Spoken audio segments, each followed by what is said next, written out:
So can I do this the whole show? You could, but it'd be better if you went WWE Tag Team Champion.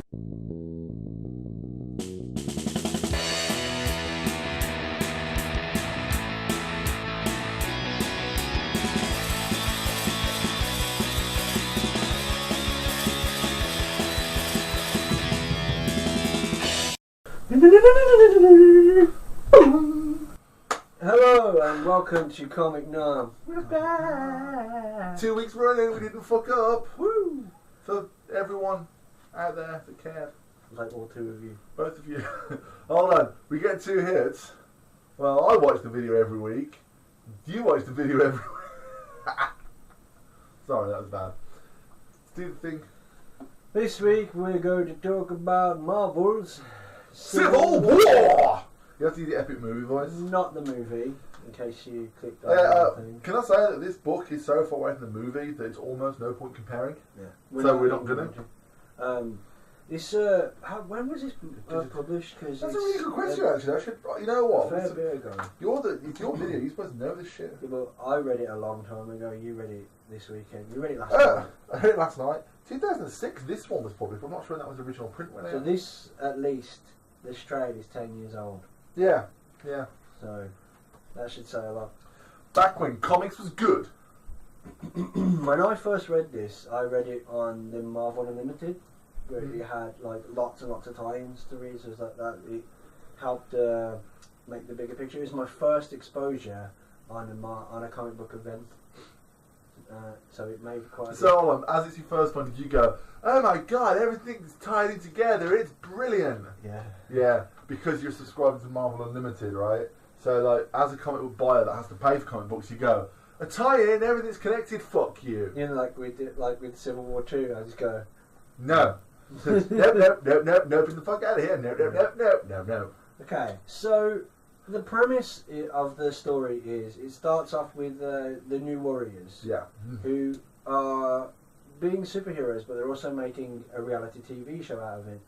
And shenanigans happen, things go horribly wrong, and they accidentally cause the deaths. I think the part of the key thing to remember here is one of them actually goes, "We are one out of our fucking depth." The other one goes, "Think of the ratings," while someone's actually recording it. Yeah. So this is documented that they're actually gone, "Think of the ratings," like like YouTubers. Think of the hits. Yeah. Think of the likes and the subscribes. Whoa! Glass houses.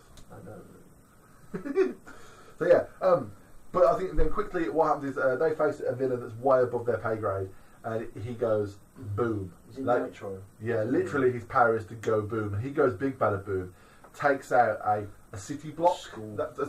I think it's more than a school. I think it's like a whole city block, including the school. Yeah. Like the main death thing is I think it's something like 256 kids. Yeah. Get killed. But this is particularly grim because when he's in a fight and he gets thrown against the school bus.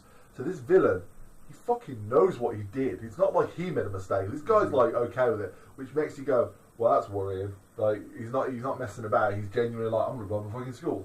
Which is what the government used to push this Superhero Registration Act. Now, any fans of Marvel are more than well aware of the Superhero Registration Act. It's what they called the Sarkovian Accords in the movie. Yeah. That's literally the only reference to the movie we're going to make. The Superhero Registration Act, it's not quite the Mutant Registration Act, it's the same fucking shit. But it's like get people with powers to register. A metahuman or whatever, you have powers, you have to. I think it's important here, during the debate, the talk here we're going to have, is the mutant thing. It doesn't fit in the greater Marvel universe. So in this particular discussion, we're going to stay away from the mutant thing because how mutants and superheroes exist in one universe is nonsense and it doesn't work. Faster Marvel dump it, the better. But honestly, there's no. I mean, that's a whole debate we could have. We go off on a tangent, so we're not going to talk about mutant rights versus human we rights. both agree that the X-Men should be in a separate universe. Yeah. So, yeah. Apart from Wolverine. But then that means that Deadpool would be an Avenger. Who the fuck saw that coming? Anyway, we get really. No, I'm going to stop holding this now. So yeah, the government pushed this whole thing, and as everybody knows, Tony Stark is all, yes, this is what we should do. Captain America's like, no, go fuck yourself. Which is the opposite to what you'd expect, because Tony Yes. Stark is the consummate rebel, whereas Captain America is literally employee of the government anyway. So they kind of like, upon first reading, when you if the first time you hear about this as a comic book reader, you go, what the fuck? But then when they explain, because bear in mind, I've not read any of the tie-ins at this point. I know there's a couple of scenes from a Captain America book where he has a long speech, where he sort of like, he talks around a few people with his massive speech about what it is to be a hero. And what it means to be free. Yeah, which is missing from the core book, which I read them panels of that book, and I think the fact it's omitted from this one is a crime, because it's kind of like the pivotal moment of the story, and it's almost, reading this, I kind of had a rough idea where it goes. I'm like, oh, it's not there. What the fuck? It's a bit crazy. I mean, this story is also the basis for Marvel Ultimate Alliance 2. Yeah. Which is one of the best video game. games I've ever played, like especially story-wise, being a part of this massive event. But so the sides begin to peter out. You have Tony Stark recruiting people for his team. You have Cap recruiting people for his team, or more kind of trying to sway people like, see sense, this is ludicrous, it's almost a dictatorship. And then the story moves on, and people start changing. The bulk of the story is them hammering home the moral grey area of people changing teams. Tony Stark and Reed Richards have got this massive plan called Plan 42, which is sort of, they sort of like make it like it's a big secret, but like as a reader, you're like, it's obvious it's a prison, what the fuck. And then as it goes through, then crescendo moments happen, and it comes down to a like, we're here in Complex 42. Aha, we knew you was coming. Aha, we knew you was coming. You're like, what the fuck? And then as you read it, it goes through to the next portion of it, which is where it breaks out into a fight in New York City streets, because it's Marvel, so it has to be New York City streets. Eventually, at the end of the book, and this is where this book actually, this core book ends, with Captain America going, look at the violence. He looks at the people dragging superheroes off each other. Doesn't give a shit what side they're on, and he just sort of goes, it doesn't matter, I'm winning the fight, but what his line is, I win the fight but not the argument, which I think was understated. He should have said something like, I'm winning the fight but I'm losing the morality, or he should have said something a bit more weighty than losing the argument. It just seemed a bit understated. Yeah, I agree with that. But he then gives up, and he tells everyone to back the fuck off, and he basically tells everyone to just go hide, don't do this, don't fight, just do what you're doing in secret. His basic message is, keep being a hero if you don't want to sign up, but don't try and fight your way to right. And that's a message that I'm like, yeah, I can see that. Like, just be a hero, even if you're not registering, but don't try and win this, because there's nothing to win. It's an opinion, and that's really interesting. Now, we've gone through the sort of plot of the book. So down to thoughts. I've read it more recently, so I'll ramble if that's okay. Go for it. Love the artwork. The artwork it reminded me of, I don't know if the same artist as Iron Man Extremis, but it's got this very, almost like a real world, like more visceral look to it than a lot of more comic book art stuff. I prefer what Marvel was doing in apparently 2006 to what they're doing post-Marvel now. I think post-Marvel now is they're devolving into fucking Saturday morning funny books. But this was a weighty moral question.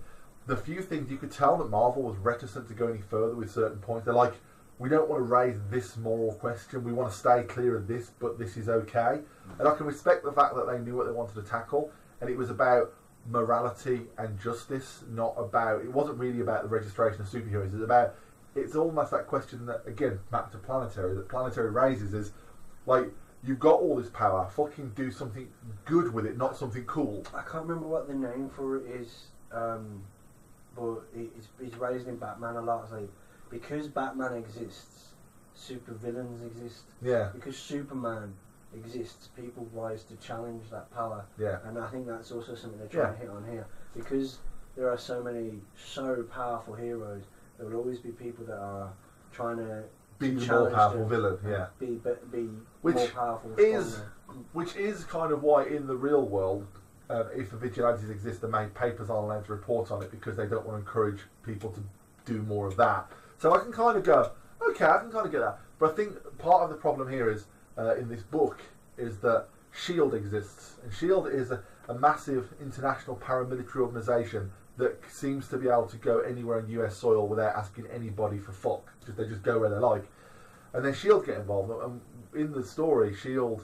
Start training licensed superhero groups to go do licensed superheroing. And they're held accountable. They have to fill in reports. And they really are employees of the government. And I'm like, and it's difficult because naturally I side with Captain America. Like, my political stance in real life is massively towards Captain America's stance. And Captain America's stance is, we are heroes. If we work for the government, they tell us who the bad guys are. But reading the book, I'm going, you've done fucked up. I've read enough comics to list the shit you fucked up on. Maybe somebody being in charge is not a bad thing. Well, I mean, obviously the book is deliberately written to make you side with Captain America. It's deliberately made at first to make you side one way, then change, like the characters do. Tony Stark comes off as quite a dick. He's quite, he's Tony Stark. He's smug, dick. arrogant, but like, I think Spider-Man sums up how the reader feels. You're kind of torn. You're stuck in the middle. You go to one side, but then you realise that side's wrong, so you go to the other side. And then in the end, you're still torn because these are people that you care about. These are people that much you don't like the want to EU referendum. There's no right answer. It's a difficult question. This is the same thing. If there was a right answer, there wouldn't be a war, would there? No, I'm not about not in real life. We're not at war. There's a war. There's a war. No, in the book though, if there wouldn't be a war of good people on both sides. There'd be bad guys and good guys. But you've got people. A lot of the heroes seem to go, I don't agree with anything I don't agree with things Tony Stark is saying. But I can see why he's saying it to the point where, even though it's against my morality, I'm going to side with him because he's right. Even though I don't agree with him, he's not wrong. And I think that's interesting. Someone can be disagreeable but correct. They did a very good job of showing the logic behind each other's choices. Yeah. I've got a couple of the tie-in books at home. I've got the X-Men one, the Peter Parker Spider-Man one, the Fantastic Four, and I also have the Wolverine in singles. It's part of my single Wolverine one. And Wolverine, I'm wearing my freaking Wolverine top. Fanboys. Wolverine is a murderer. There's no way you can get around that. He has adamantium. He even uses the phrase "stab" and in not a shy way. You can't not kill people with these claws. Yeah. At the very least, you're dismembering people. Yeah. And apart in his single run that ties into this event, he hunts Nitro down. He's so angry because he's killed kids, and it's just kind of like, I get that they had to put the emphasis on kids to make Wolverine give a shit, because Wolverine's killed countless people over hundreds of years. Wolverine's probably the largest single manslaughter in the history of the human race, really, because he's lived so long and just been stabbing. But because he doesn't kill kids, that makes him a good guy. Remember that. So there's just certain things that there's a lot of cognitive dissonance in comic books. I find a bit like. I actually think the Marvel movies tackle it better, but like, as long as you kill the bad guys, no one gives a shit. Whereas the comics like X-Men don't kill, except Wolverine who kills, and Xavier that wipes people's memory, which is sort of like killing them, and Storm that's killed like 6 people, and Rogue's accidentally killed like 9 people, but killing's wrong. So Scott killed Professor X. No, he didn't. That was the Phoenix Force. Scott Summers, he's my hero. Are you on the hashtag Cyclops was right? Yeah. Hashtag Cyclops is a dick. Cyclops is a dick, but he's not wrong, just like in Civil War. Magneto was right. Yeah. Anyway, this book is quite an enjoyable event as far as events go. It actually seems to have a reason. It did actually affect. You know what I liked about it? One of the things I liked was the Fantastic Four was relevant. Yeah. Because it's like Marvel just got to a certain point and went, you know what? And they flipped a table and I was like, fuck them.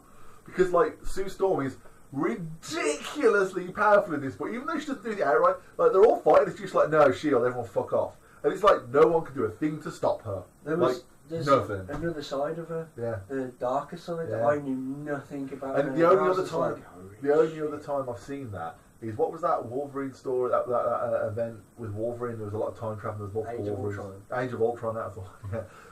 That's the only other time I've seen this much charisma and darkness in Sue Storm to the point you're like, yeah, Sue Storm rocks. She's kind of an anti-hero. Yeah, and then like you've got a brother who's like he loves his sister and he sides with her because it's his sister and it's the only family he's really got. And I'm like, That's your movie. That's your fucking movie, Family. And it's like, oh, you watch them and you go, what the hell's happening? But I love the Fantastic Four in this story. I like the way Reed Richards was self-obsessed and he ignored the woman he loved, but she loves him because he won't compromise. But then she's like, your genius is getting in the way of your humanity. You're on the wrong side. And so she leaves him in this wonderfully written letter that she, and each panel sort of is just her like putting the letter on the side. It talks about how like, you know, she didn't want to remember in arguing and then like, and they had dinner together and then that one last time and all this, and then she left. And it's like, I was like actually really good. I think I have a feeling. I think I've got a feeling, which is unusual for me. And there's a few times they've done that in Marvel that they've shown Reed Richards really is on the edge of. Yeah, he's on the edge of being a mad scientist. Yeah, of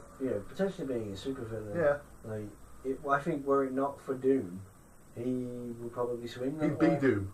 Exactly. It's a very interesting. Scenario. But like they're fascinating, and this really is. I'd say like over half this book is directly, even though they're not in it that much, it's sort of a Fantastic Four story at times because they're so important. And you're watching the family get ripped apart. And I like the way like the Thing just sort of like he's like, I agree with everything she's saying, but I'm staying here because this fucking lunatic needs someone to keep an eye on him. And I'm like, again, that's family, and that's what it's a wonderful story. That piece of the story. I'd like to read the Fantastic Four crossover actually. I'm pretty sure I have. Yeah, I'll pass it over. I'll read that because I'm really interested. It made me want to read more Fantastic Four, and it's a shame that Fantastic Four are like a non-entity in current timeline. They're not even a team. Is something to do with the most recent event that happened. There is an actual ending that I'm not going to mention, I'm not going to spoil, but there is an actual ending that to the Fantastic Four. Why the Fantastic Four aren't around. This though is another case of this book was great. Even though there was things I didn't like about it, I felt that in parts it was they didn't hammer. Even though they do a lot of posing and mirror questions, none of them had the gravity I feel they should have had. But I think if I was reading this at the time with all the tie-ins in real time, like read this week, I think it would have had a much bigger impact on me. Well, like it's quite weird because you've taken away the Fantastic Four story the most, whereas I took away the Spider-Man story the most. Yeah, but that's a sign of a really good comic book that you can take away. I really love that Fantastic Four story. For me personally, it's my favourite event out of all the events I've read because of the fact it impacted the actual universe. I read it freshly last night, so I'm coming off it. But yeah, it's one of the better events ever. It's one of the top 10 at least, or top 5 I'd say. For me, Battle of the Atom is still my favourite event because it's just so like it's not an event, it's an X-Men story that accidentally turned into an event. And I'm like, that's ace, that's brilliant. So I love that one. But yeah, it's really it's got some serious gravity to it, and it seems to affect the Marvel universe. Yeah. However, bear in mind, I read bits all over the place. So I've got like my shelf is like, that story looks good, I'll read it. I don't really give much thought to where in the timeline it's placed. I just read the story because I read a lot of comics and I can't follow the story, the plot line. Now, current timeline. So like current what's happening now, or when I stopped reading Marvel about 3 to 4 months ago. Where's the fallout from this there? Because you still got superheroes running around in capes. You still got Wolverine doing literally whatever the fuck he wants. You still he's dead. Reboot, wasn't it? Yeah, but like. I just feel like this story could have been your next 30 years worth of comics. Well, like it literally could have been. There is currently a Civil War 2 going on. I have no idea what's going on because I have zero interest. Yeah. I might read it when it's finished. I'll read it in trade. I'll read everything in trade. I'm not interested in Marvel recently, at least. Has just been so. That's literally comic books recently. I can't even find the right words to describe it. You're not even motivated. You're so let down by them. You're not motivated to give them shit. Yeah. Spider-Man is a great example. Yeah. You had Superior Spider-Man, which 32 issues? Yeah, 32 because it was 31 then the extra one. A phenomenal story. Oh man, that's such a great event. And then you had to build to the Edge of Spider-Verse, which was a brilliant, individually great stories. The Edge of Spider-Verse was brilliant, which led to Spider-Verse, which was brilliant. Yeah. And then it's just like, we're gonna reboot with. It's like the artwork has changed drastically, the story has changed drastically, and it's very jarring. And you're kind of like, well, I've invested so much time in reading this character. Yeah. And as I said on the last video, I quit Marvel. I essentially quit Marvel and DC. I've just got to the point where I'll read your trades because I'm getting a whole story, but I ain't reading this nonsense monthly. And that's their doing. Like they made me quit them. They do their best to stop me reading them. But I think that when you pick up comics, the timeline you pick up is the one you sort of fall in love with. Yeah, and then because it reboots every 15 to 20 years, boom, boom, boom, boom, boom. So whatever timeline you pick up on is the one you love. And then when it reboots, you sort of go, oh, I'm done. But a new generation of people come in and go, oh, this is amazing. Yeah. And then they love it until it reboots. Obviously, Marvel know what they're doing when it comes to advertising. They're like, Captain America Civil War, one of the biggest Marvel movies ever. Let's do another Civil War. Yeah, but that's a cash grab, and that's another reason why I left it. Yeah, it? But it will, and it's good that people are constantly reading comics. But I think with Civil War, it was an example of how good Marvel can be. And then when you look at current Marvel and go, it's so far from that in every way. You have to go. You're not even like even though they've done great things that aren't like I said, Back with the Atoms, one of my favourite events. It's very far from Civil War in tone and gravity, but it's still like in its own right an example of how great Marvel can be.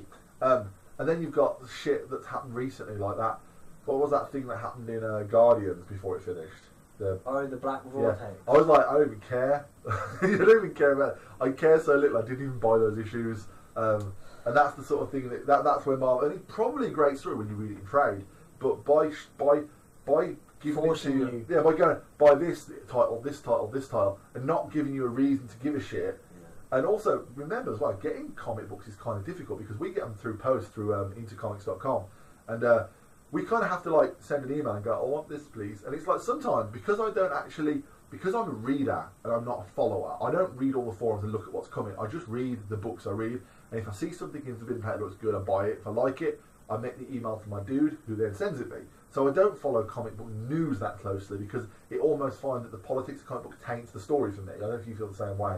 So all of a sudden, when I read it, and all of a sudden an event happens, I go, it's actually kind of too late for me to now go and pick that up. I've got to fucking go on eBay if I even give a shit. Yeah, it's saying like I try and avoid a lot of stuff because everything just seems to delve into fanboys arguing like, oh, Marvel's better, oh, DC's better. And we're doing a YouTube show about comic books. Indies are better. It's like, okay, all of you take your thumb out your arse. You can read whatever the fuck you want to read. Absolutely. You don't have to be in one camp or the other. Yeah, we're doing a Marvel book. Yes, the last one we did was also a Marvel book. But the next thing we'll do be indie.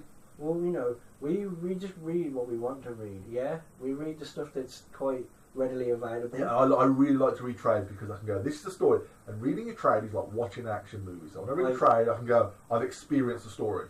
Hex treated himself to Civil War. I recommended it because actually, I think it's a imagine story. buying it for my birthday. Actually, true, good point. And the main reason why I do is because everybody in the Marvel universe, everybody from Iron Man and Captain America down to Luke Cage and Jessica Jones, they're all affected by it. They all have something to contribute to the story. Yeah. And we've said on countless videos we're sick and tired of events that don't matter. Yeah. And in my opinion, apart from Secret Invasion, which this sowed the seeds for, it hasn't been that way in any event for a very long time. Don't you think though that like when Civil War happens and then moves on to Secret Invasion, it's like Civil War, everybody's fighting, everybody's kind of an asshole, but not really because they've been infiltrated by aliens. It did seem like a bit of a cop out. Yeah, but it was long enough gaps in between that you go, all right.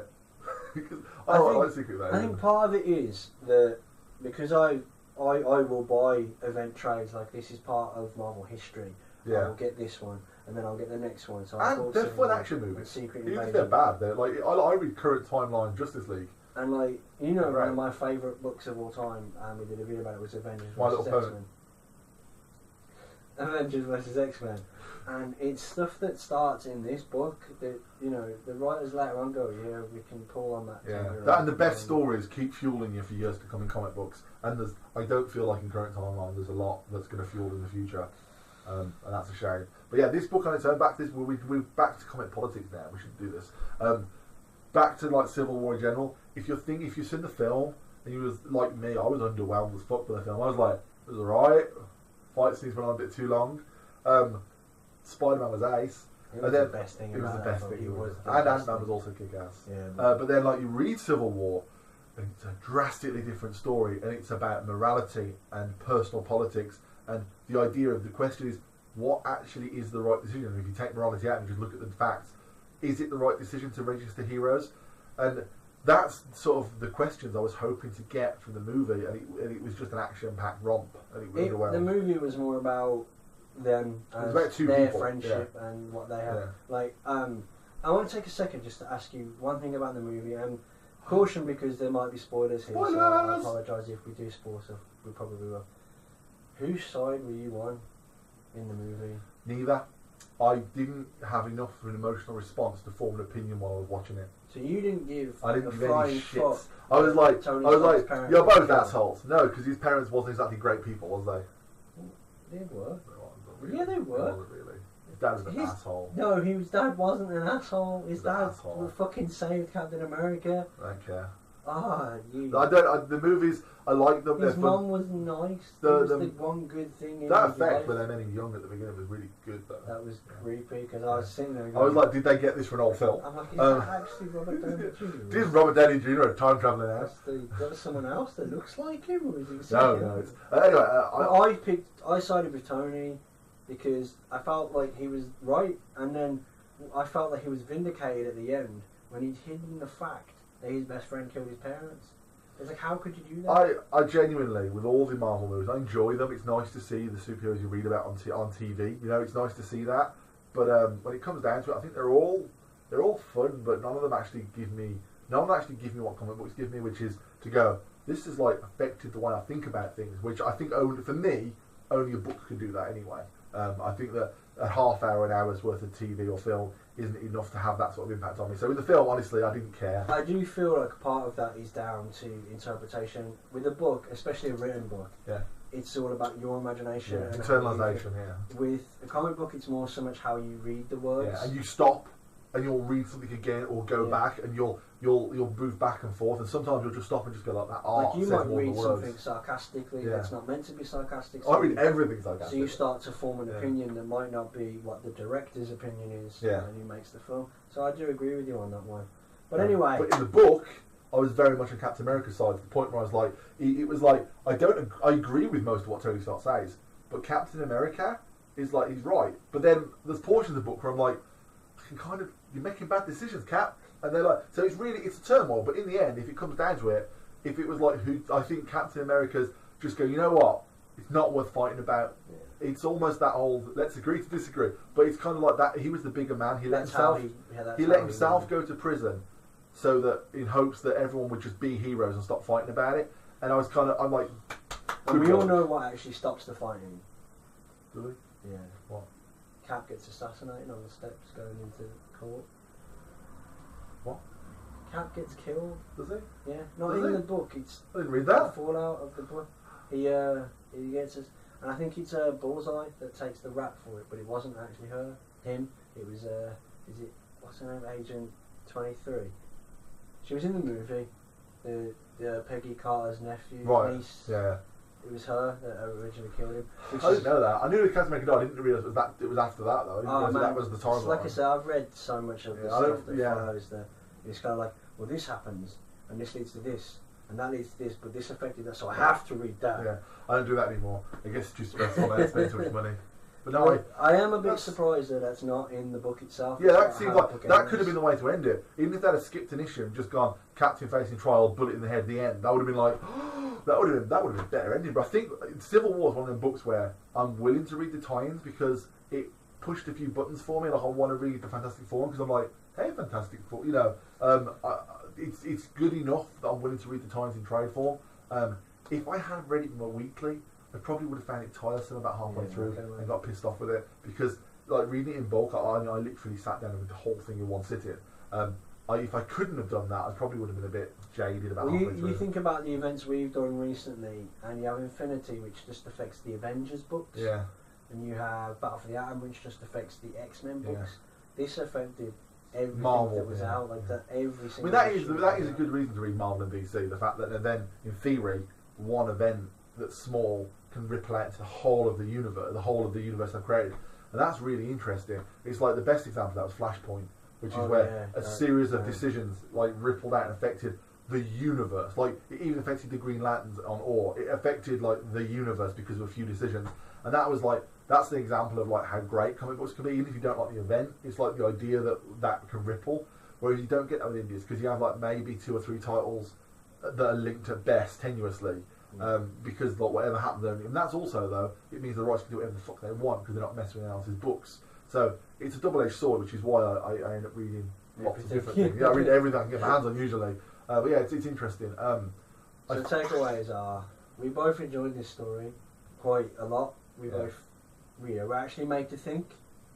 It made me want to form an opinion, and I kind of like the Fantastic Four a lot more after reading it. Which, you know, means a job well done. Yeah. It's exactly what Love the book's Sue there Storm. for. Sue Storm's pretty. So, She's pretty. She could be invisible. if you haven't read it, Think about her turning invisible during sex. Just think about that for a second. Think about that. why do you have to go like we're not here, and we're like Balancing it. like Balancing it. Balancing you it. can't even see it on the camera. That's how low you brought it. There's a penis joke there. You're welcome. You can't see your penis. No, because it's off the camera. So I'll be like, anyway. You need to go to the doctor. Anyway. If you haven't read it and we haven't spoiled it majorly for you, then I strongly recommend. If you haven't read it, don't watch these videos, dumbass. And if you have read it, tell us what you thought. If you disagree with us, let us know. If you agree with us, let us know. You know, just the only right answer is agreeing with us. fill it, comment. If you want to suggest something for us to read, or you have any feedback, anything, just let us know. Actually, I've got a question for the audience. I think I want to add a straw poll to the description below. Can we do that? Okay, yeah, we can do that. Okay. I know we can do that. Got my own YouTube channel. I know I can do it. Straw poll, guys. Just straightforward. Was this event important, in your opinion? Nice and easy. Yes or no. Was this event important? Yes. Was this event important? No. I'd like to see what the audience think about it. In the description below, what's the single best event in comic books? What is it? Tell us. I want to know if I've read it or not. I probably have. Spoiler. Well, you can catch him at www.hexdsl.co.uk. That'll take to my YouTube channel where you can see me talk about Linux videos and get angry a lot. And you can catch me at Sparkle Kane on Twitter. We'll see you next time. Bye. Mwah. Lovely.